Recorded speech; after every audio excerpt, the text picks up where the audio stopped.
రెండవ కుటుంబం దేవుని సన్నిధిని ఆశ్రయించిన, లేక దేవుని సన్నిధికే ఆశ్రయమిచ్చిన అన్నట్టుగా ఉన్న కుటుంబం. నేను ఈ లేఖనాన్ని పరిచయం చేయడానికి దినవృత్తాంతముల మొదటి గ్రంథం 13వ అధ్యాయం వైపుకు తీసుకుని వెళ్తాను. ఫస్ట్ క్రానికల్స్ మొదటి దినవృత్తాంతముల గ్రంథంలో 13వ అధ్యాయంలో ఈ లేఖనాలు మనం ధ్యానం చేద్దాం. మొదటి దినవృత్తాంతములు 13వ అధ్యాయం చాలా విశేషమైన, ఒక విశిష్టమైన, అరుదైన సందర్భం. ఏమిటా సందర్భం? దావీదు మహారాజు గారు జీవమగల దేవుని యొక్క మందసాన్ని ఓ ప్రాంతం నుంచి తన ప్రాంతానికి తీసుకుని రావడానికి సంసిద్ధమయ్యాడు. మొదటి వచనాన్ని మీరు గమనిస్తే, he was dealing with the higher officials of the Kingdom. రాజ్యములో ఉన్న ఉన్నతమైన అధికారులతో సంప్రదిస్తున్నాడు. ఆ తెలుగు పదాలు చూడండి. సహస్రాధిపతులతో, 1000 మందికి అధికారులైన వారితో, శతాధిపతులతో, వీరందరితో ఆలోచన చేశాడు. అఫ్కోర్స్ ఆ తర్వాత యాజకులనే మాట కూడా వ్రాయబడింది, కానీ మిలిటరీ సెగ్మెంట్తో ఆలోచన చేశాడు, ఇంటెలిజెన్స్తో ఆలోచన చేశాడు, రెవెన్యూతో ఆలోచన చేశాడు, పలు విధాల సామర్థ్యం ఉన్న వారందరితో కూడా కౌన్సిల్ చేసి ఆ ప్రాంతంలో ఉన్న వారందరికీ కబురు పెట్టి హీ డిజైన్డ్ ఏ ప్రోగ్రామ్, ఒక కార్యక్రమాన్ని రూపకల్పన చేశాడు. ఏంటా కార్యక్రమం? క్రొత్త బండి ఒకటి చేయించి జీవము గల దేవుని మందసం, జీవము గల దేవుని సన్నిధికి సాదృశ్యం, ఈ జీవము గల దేవుని మందసాన్ని ఆ కొత్త బండి మీద ఎక్కించి 2 వ్యక్తుల్ని ఆ బండిని తోలడానికి ఏర్పాటు చేశాడు. అందులో ఒక ఆయన పేరు ఉజ్జా. వీళ్ళు ఇలాగున బయలుదేరి వస్తున్నప్పుడు చాలా పెద్ద సంబరం, చాలా పెద్ద సంబరం. సంగీతం ఉంది, వాయిద్యాలు ఉన్నాయి, నాట్యం ఉంది, చాలా ఎమోషన్స్ ఉన్నాయి. అందరూ సంభ్రమాస్యాలతో ఉన్నారు. కారణం, దేవుని సన్నిధి వస్తోంది, మా దేవుడు వస్తున్నాడు. చరిత్రలో ఆ మందసం మోయిచున్న యాజకుల కాళ్ళు నీటిని తాకితే యోర్దాను పాయలైపోయింది. చరిత్రలో ఆ మందసాన్ని యుద్ధ భూమికి తీసుకువెళ్ళినప్పుడు దేవుని ప్రజలు గొప్ప విజయాలు సాధించారు. చరిత్రలో ఈ మందసాన్ని ఉంచకూడని వారి మధ్య ఉంచినప్పుడు వారి ప్రతిమలు విర్రగొట్టబడ్డాయి. అంత విజయాన్ని వాళ్ళ కళ్ళ ముందు రుజువుగా చూపించింది ఆ యొక్క మందసం, లేక దేవుని సన్నిధి యొక్క ప్రతీక. అట్టి మందసాన్ని వారు కోల్పోయారు. ఈ రోజున దేవుని సన్నిధిలో కూర్చుని దేవుని మాటలు వింటున్న వారిలో ఖచ్చితంగా మీలో కొంతమంది శ్రేష్ఠులకు దేవుని సన్నిధిని మిస్ అయితే, ఆరాధనకు రాకపోతే, ఒక పాట ఆ పాట ఉన్న శ్రేష్టతలో పాడకపోతే దిగులుగా అనిపిస్తుంది. ఇక్కడున్నారు అట్టి శ్రేష్ఠులు, ఖచ్చితంగా ఇక్కడున్నారు అట్టి శ్రేష్ఠులు. దిగులుగా అనిపిస్తుంది, విచారంగా అనిపిస్తుంది. We are missing the ark of covenant, which is nothing but the replica of God's presence. దేవుని సాన్నిధ్యానికి సాదృశ్యమైన మందసాన్ని మిస్ అయ్యాం. బట్ వన్ ఫైన్ డే దావీదు మొత్తాన్ని ప్రోగ్రాం ఆర్గనైజ్ చేసి సంభ్రమాశ్చర్యాలతో, సంగీత ధ్వనులతో, గొప్ప ఉద్యమంలాగా, గొప్ప ఊరేగింపులాగా చాలా మంది జనంతో ఆ రోడ్డు మీద బయలుదేరొస్తూ ఉంటే ఎంత సంతోషంగా ఉందో, ఎంత ఆనందంగా ఉందో. ఇక్కడ నేను వాక్య ప్రియుల కోసమై 3 విలువైన మాటలు ఉపయోగిస్తాను. మొదటిది, వారి ఆనందానికి కారణం కోల్పోయిన సాన్నిధ్యాన్ని తిరిగి పొందుకుంటూ ఉన్నారు. తప్పిపోయిన కుమారుడి విషయంలో కూడా అదే జరిగింది. తండ్రి అంత ఎందుకు ఎక్సైట్ అయ్యాడు? తప్పిపోయిన వాడు తిరిగి వస్తున్నందుకు. You are back in God's will. మీరు దేవుని చిత్తము లోపలికి వచ్చేసారు, దేవుని ప్రసన్నత లోపలికి వచ్చేసారు. మీ పట్ల దేవుడు తన సంకల్పాలను నెరవేర్చడానికి మిమ్మును మీరు సమాయత్తం చేసుకుంటున్నారు. దేవునికి స్తోత్రం కలుగును గాక. I'm going to get back everything whatever I lost. నేనేమైతే కోల్పోయానో వాటన్నిటినీ తిరిగి మరలా పొందుకుంటున్నాను అనే ఆనందం. రెండవదిగా, ఆ వాతావరణం ముందు చూసారా? యాజకులు ఉన్నారు, సహస్రాధిపతులు, మిలిటరీ ఆఫీసర్లు ఉన్నారు, 1000 మందికి అధికారులు, 100 మందికి అధికారులు. చాలా గంభీరంగా ఉంటుంది కదా. వరసగా 10 కార్లు వస్తే మనకు అదొక హంగామాగా అనిపిస్తుంది కదా. మన ముందుకు ఏదైనా అకేషన్లో 10 మంది ఘనమైన వారు వచ్చి ఒక 4-5 కార్లు పార్క్ చేయగానే మనకి కొంచెం పైకి వెళ్ళిపోతుంది. అదో గంభీరంగా అనిపిస్తుంది కదా, అట్లా ఉంటుంది కదా. సో ఆ వాతావరణం చాలా ఘనంగా అనిపించింది. మూడవది ఏంటంటే ఆ ప్రోగ్రామ్ని ఎగ్జిక్యూట్ చేస్తూ ఆర్గనైజ్ చేస్తూ వస్తున్నది ఎవరో తెలుసా? స్వయంగా దావీదు రాజు. So they were enjoying God's presence and then travelling. వస్తూ ఉన్నప్పుడు అది కొత్త బండి, ఈ రోజులలాగా సస్పెన్షన్ సిస్టమ్స్ ఏమీ దానికి ఉండవు, ఈ రోజులలాగా కన్స్ట్రక్టెడ్ రోడ్స్ లేవు గనుక కొంచెం ఒడిదుడుకులకు గురై బండి మీద పెట్టబడి ఉన్న మందసం ఇలా జారి ఒలికిపోయే పరిస్థితి వస్తే, నేను ఇందాక ఒక అతని పేరు చెప్పానే, ఉజ్జా, పడిపోద్దేమోనని ఇలా చేయడ్డం పెట్టే ప్రయత్నం చేస్తే అయ్యో చచ్చిపోయాడు. మరుక్షణమే చచ్చిపోయాడు. వినండి, మరుక్షణమే చచ్చిపోయాడు. ఇప్పుడు నేను ఎక్స్ప్లెయిన్ చేస్తూ వచ్చానే సంభ్రమాస్యాల వాతావరణం, జస్ట్ ఒక్క స్విచ్తో ఎవ్రీథింగ్ వాజ్ చేంజ్డ్. ఆనందమంతా పోయింది. ఆందోళన అధిక స్థాయిలో అందరినీ అలుముకుంది. ప్రయాణం ఆగిపోయింది. పైగా చనిపోయింది ఎవరు? బయట ఉన్న వ్యక్తి కాదు, మందసాన్ని డ్రైవ్ చేస్తున్న బండికి సంబంధించిన వ్యక్తి, ఖచ్చితంగా ప్రముఖమైన వ్యక్తి అయి ఉంటారు. ఆయన చచ్చిపోయారు. ఒక్కసారిగా విషాదం అలుముకుంది. నేను సరదాగా ఒక మాట అడుగుతాను, నాకు జవాబు చెప్పండి. మీ ఏరియాలో వోల్టేజ్ తక్కువగా ఉందని, కరెంట్ చాలట్లేదని, మీరందరూ ఎయిర్ కండిషనర్స్ అవన్నీ మంచిగా పెట్టుకోవాలని మీరు చేసిన అభ్యర్థనకు ప్రతిస్పందనగా ప్రభుత్వం వారు మీకోసం మంచి వోల్టేజ్ ఉన్న హై పవర్ సప్లై రెగ్యులర్గా ఉండే 3 ఫేస్ లైన్స్ స్తంభాలన్నీ వేస్తుంటే మీకు సంతోషమా? సంతోషం కాదా? కదా. ఓకే, ఇప్పుడు సరిగ్గా సమాధానం చెప్పండి. ఇవన్నీ మీ వీధిలో, మీ కాలనీలో అస్సలు వోల్టేజ్ ప్రాబ్లం రాకుండా హై లోడ్ మీరు వినియోగించుకోవడం కోసం ఎత్తైన స్తంభాలు, బలమైన వైర్లు ఇవన్నీ చేస్తారని మీకు సంతోషం. అయితే దానికి పెద్ద పెద్ద ట్రాన్స్ఫార్మర్లు 4 పెట్టాలి. ఆ ఏరియాలో ఎన్ని పెట్టాలి? 1 మీ ఇంట్లో పెడతామన్నారు, 1 మీ ఇంటి దగ్గర పెడతామన్నారు. ఇప్పుడు ఎంతమందికి సంతోషం? ఎందుకని? అది మనకు అవసరమే కానీ ప్రమాదకరం. అది మనకు ప్రయోజనమే కానీ భయానకం. అది మనకు అవసరమే కానీ మన రిసైడింగ్ ప్లేస్ని అది ఆక్యుపై చేసుకుంటుంది, డిస్కంఫర్ట్. సో సార్, మీరు చేసే పని బాగుంది కానీ ట్రాన్స్ఫార్మర్ మా ఇంట్లో, పిల్లలు ఉన్నారు సార్ మా ఇంట్లో వద్దు. పైగా అది సౌండ్ వస్తుంది. అదేమి ఇంట్లో అర్థం కాదు కదా రోజు క్లీన్గా పెట్టుకోవడానికి, దానికోసం పెద్ద బ్లాక్ కట్టాలి. ఇదంతా ఒక ఎత్తు అయితే దాని మీద ఎర్రటి ప్లేట్తో స్కల్ బొమ్మ వేసి కింద ఇంటూ మార్కు పెట్టి ఏమని రాస్తారు? దాని ఎదురుగా రోజు చూడాలి. మాకు వద్దు సార్, మాకు వద్దు. ఎంతమంది శ్రద్ధగా వింటున్నారు కదా? Now listen the same thing. దేవుని సన్నిధి, మందసం, ఆరాధన, ప్రసన్నత అన్నీ ఉన్నాయి. బట్ తమ కళ్ళ ముందే మరెవరో కాదు, పాపులర్ పర్సన్, ప్రఖ్యాతి నొందిన వ్యక్తి దావీదు నడిపిస్తూ ఉన్న సందర్భంలోనే ఒక వ్యక్తి చనిపోతే ఎంత బాధగా ఉంటుంది, ఎంత ఆవేదనగా ఉంటుంది, ఎంత చిరాగ్గా ఉంటుంది, ఎంత దిగులుగా ఉంటుంది, ఎంత భయానకంగా ఉంటుంది. ఇక్కడ ఒక స్పష్టమైన మాట వినండి. ఇంత జరుగుతుండగా అక్కడ ఒక అనౌన్స్మెంట్ చేశారు. ఈ ఇబ్బందికరమైన పరిస్థితుల్లో రాజు అయ్యున్న దావీదు అనబడే నేను ఈ మందసాన్ని నా పురమునకు తీసుకువెళ్దామనే ఉద్దేశంతో ఇంత చక్కని అమరిక చేసి తీసుకువెళ్తున్నాను. కానీ ఇలా జరిగింది గనుక నాకు భయం వేస్తోంది. ఎవరన్నారు ఈ మాట? 14 వచనాల 13వ అధ్యాయం చదివితే ఈ భావం మీకు కొట్టొచ్చినట్లు కనబడుతుంది. నాకేమేస్తోంది? భయమేస్తోంది. So I don't want to take it. కాబట్టి నేను ఈ మందసాన్ని తీసుకువెళ్ళను. ఈ మందసాన్ని ఇక్కడే ఎక్కడైనా పెట్టేద్దాం. ఈ మందసాన్ని, దేవుని సన్నిధి సాదృశ్యాన్ని ఎవరైనా మీ ఇంట్లో పెట్టుకుంటారా అని అడిగారు.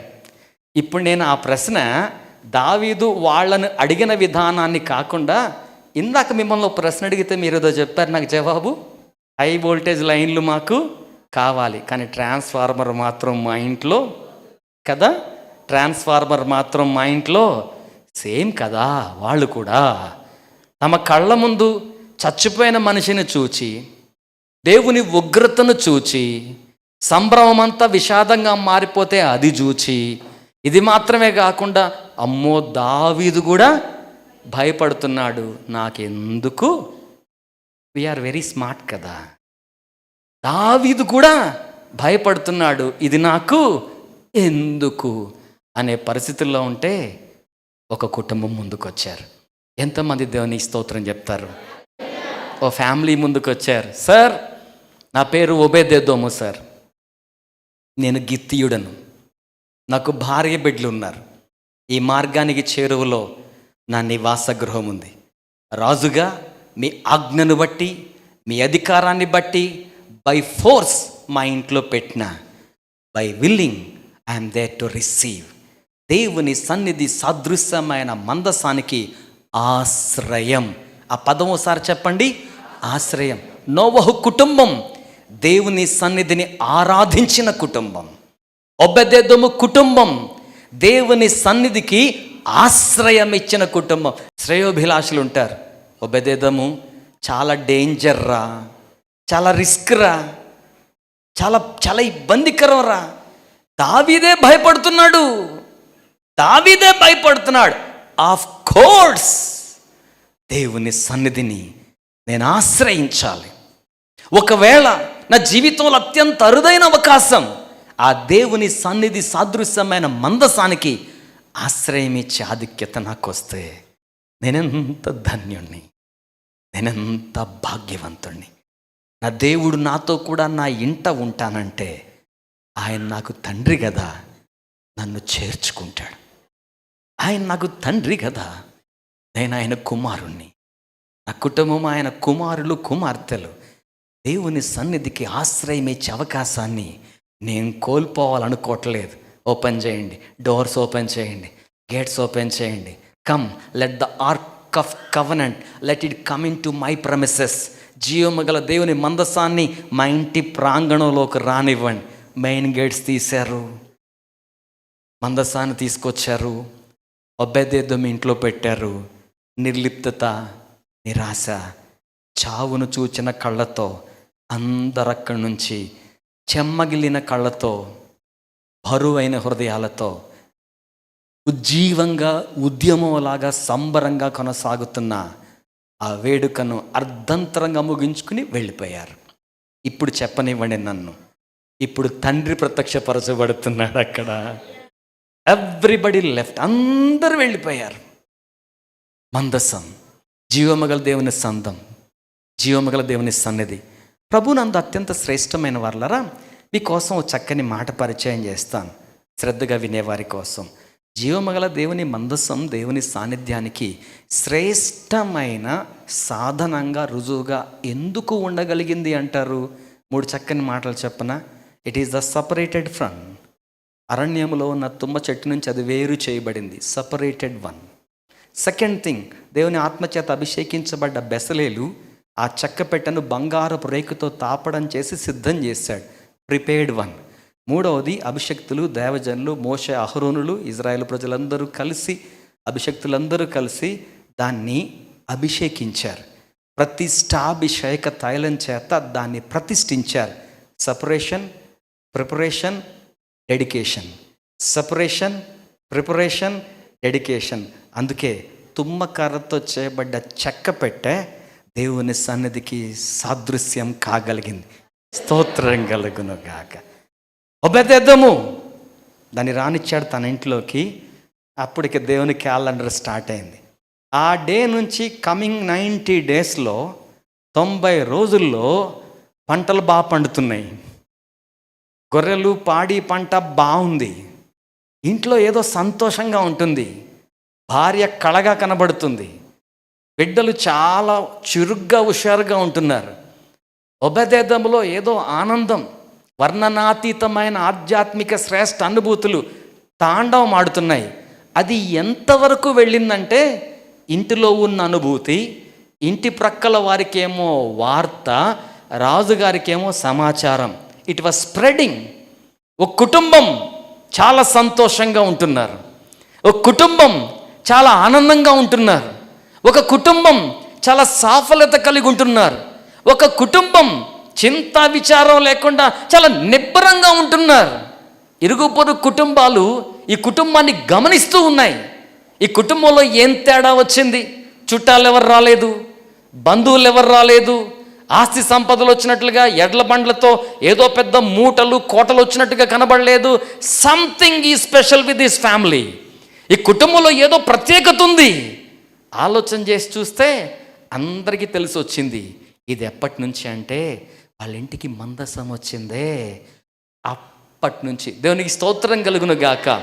మన జీవితంలో మనకు కొన్ని క్యాలెండర్స్ ఉంటాయి. చనువుగా చెప్తాను, మన జీవితానికి సంబంధించి జనానికి కూడా కొన్ని క్యాలెండర్లు ఉంటాయి. వాళ్ళ లెక్కలు వాళ్ళు వేసుకుంటూ ఉంటారు, వాళ్ళ గుర్తులు వాళ్ళు పెట్టుకుంటూ ఉంటారు. జనం క్యాలిక్యులేట్ చేశారు. ఈ సంతోషం ఎప్పటి నుంచి, ఈ ఆనందం ఎప్పటి నుంచి? మీకు సంగతి చెప్తా ఉండండి. ఈ జనం ఏం చేశారు తెలుసా? గూఢాచారాల ద్వారా కానీ, సగటు సభ్య సమాజంలో మౌత్ టు మౌత్ పబ్లిసిటీ అన్నట్టు కానీ వార్త నేరుగా 5 పైసలు ఖర్చు లేకుండా అందరికీ స్ప్రెడ్ చేశారు. అది ఎంత అథెంటికేటెడ్ న్యూస్ అంటే రాజుగారికి ఆ వార్త తెలిసి, అయ్య బాబోయ్, నేను విడిచిపెట్టి వచ్చిన మందసం ఒబేదేదోము ఇంట 3 నెలలుంటే అతనికి ఏమైంది? 2 పదాలు ఉన్నాయి తెలుగులో. ఒబేదేదోము ఇంటి వారిని, అతనికి కలిగిన స్వాస్య సొత్తు సంపద అంతటినీ కూడా దేవుడు ఆశీర్వదించాడు. దేవునికి స్తోత్రం కలుగును గాక.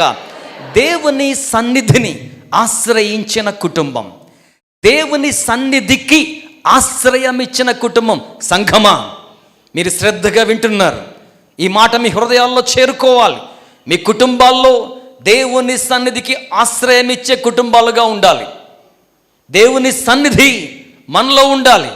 నేను రిపీటెడ్గా కుటుంబము కుటుంబము కుటుంబం అంటున్నప్పుడు ఈరోజు మన సందేశం అదే గనుక. It's not being an individual, ఒకళ్ళు కాదు, ఎంటైర్ ఫ్యామిలీ.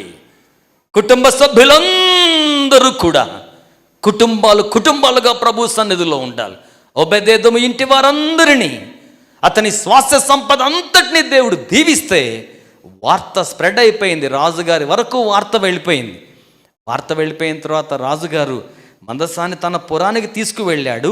అయితే మన సందేశంలో మనం నేర్చుకుంటున్న పాఠం, దేవుని సన్నిధికి ఆశ్రయం ఇచ్చిన కుటుంబం. చెప్పండి ఆ మాట ఒకసారి. దేవుని సన్నిధికి ఆశ్రయాన్ని ఇచ్చిన కుటుంబం. మీ కుటుంబం అలా ఉంటే బాగుండు కదా. మీ కుటుంబం అలా ఉండాలని మీరు కోరుకోవాలి కదా. మన కుటుంబాలు అలా ఉండడానికి దేవుడు ఇష్టపడుతూ ఉన్నాడు కదా. నేను ఒక వచనాన్ని మీకు పరిచయం చేసి ముగింపు మలుపు తీసుకుంటాను. ఇర్మియా గ్రంథం 31వ అధ్యాయం 1వ వచనం. యెహోవా వాక్కు ఇదే, ఆ కాలమున నేను ఇజ్రాయేలు వంశస్థులందరికీ, ఆ మాట ఎంత బాగుందో, ఇజ్రాయేలు వంశస్థులందరికీ, none of your family member should be missing. ఏ సభ్యుడు మిస్ అవ్వకూడదు. వంశస్థులందరికీ ఏమై ఉంటాను? దేవుణ్ణి అయి ఉంటాను. వారు నాకేమై ఉంటారు? ప్రజలై ఉంటారు. మనలో ఏ ఒక్కరు మిస్ అవ్వకూడదు. అందరూ ప్రభు సన్నిధిలో ఉండాలి. ఆయన పలికిన పదం ఇందాక మీరు జ్ఞాపకం పెట్టుకున్నారా? నేను చేర్చుకుంటాను అన్నాడు. విసర్జించే దేవుడు కానందుకై హస్తాలు పైకి చాపి దేవునికి స్తోత్రం చెల్లిద్దాం. చేర్చుకునే దేవుడు ఆయన. He won't look at us our merits. మన ప్రతిభలు చూచే దేవుడు కాదు, మనల్ని తన కుమారులుగా కుమార్తెలుగా చూసే దేవుడు. నేను చేర్చుకుంటాను అంటున్నాడు ఆయన. I'll allow you in to my presence, I'll allow you in to my family. ఇది మన తండ్రి అయిన దేవుడు. నేను చేర్చుకుంటాను, నేను చేర్చుకుంటాను. నాకు ముచ్చటగా అనిపించే మాట మీకు చెప్తాను. నేను చేర్చుకుంటాను అన్న దేవుని సన్నిధికి సాదృశ్యమైన మందసాన్ని గిత్తీడైన ఒబేదేదోము హృదయం తెరచి, తలుపులు తెరచి చేర్చుకున్నాడు. దేవుని సన్నిధిని చేర్చుకున్నాడు. దేవుని సన్నిధిని ఆరాధించిన కుటుంబం అద్భుతమైన ఆశీర్వాదాలు, ఆధిక్యతలు సొంతం చేసుకుంది. దేవుని సన్నిధిని ఆశ్రయించిన, లేక దేవుని సన్నిధికి ఆశ్రయం ఇచ్చిన కుటుంబం అద్భుతమైన ఆశీర్వాదాలు, ఆధిక్యతలు సంతరించుకుంది. స్నేహితులారా, సోదరులారా, మీ కుటుంబాలు ఎలా ఉన్నాయి? ప్రభు సన్నిధి మీ ఇంట్లో ఉంటుందా? మీ గృహాల్లో, మీ కుటుంబాల్లో ఎల్లప్పటికీ దేవుని సన్నిధిని కలిగి ఉండమని చేతులు జోడించి ప్రేమతో మనవి చేస్తున్నాను. కొన్ని సందర్భాల్లో మన అజ్ఞానం, కొన్ని సందర్భాల్లో మన వివేకం, కొన్ని సందర్భాల్లో మన అలక్ష్యం దేవుని సన్నిధిని మనం కోల్పోయేలా చేస్తాయి. దయచేసి ప్రేమతో హెచ్చరిక చేస్తూ సంపూర్ణమైన వినయంతో మనవి చేస్తున్నాను. దేవుని సన్నిధిని ఎప్పుడు కూడా కోల్పోకండి. దేవుని సన్నిధిని ఎప్పుడు కూడా కోల్పోకండి. సకల ఆశీర్వాదాలకు కారణభూతుడైన దేవుడు మన ఇంట, మన కుటుంబము చెంత సుఖ నివాసము చేయులాగున మనలను, మన కుటుంబాలను మనము అమర్చుకొందుముగాక. Let us organize things for him to stay with us in a comfortable manner. ప్రభు సౌకర్యవంతంగా మన మధ్య ఉండడానికి అమర్చుకుందుముగాక, సరిచేసుకుందుముగాక. ఆ కృప ప్రభు మనకు దయచేయునుగాక.